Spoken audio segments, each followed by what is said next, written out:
Hello everyone, I am SHADAT from SHADAT'S DAYOUT. Today video about is camera comparison. Today I am compared 3 smartphones, Nokia 7 Plus, Redmi Y3 and last Vivo Y15. So let's start the video.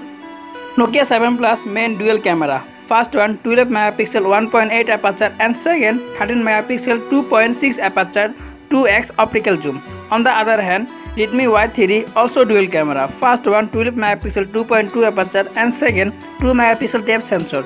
And last one Vivo Y15.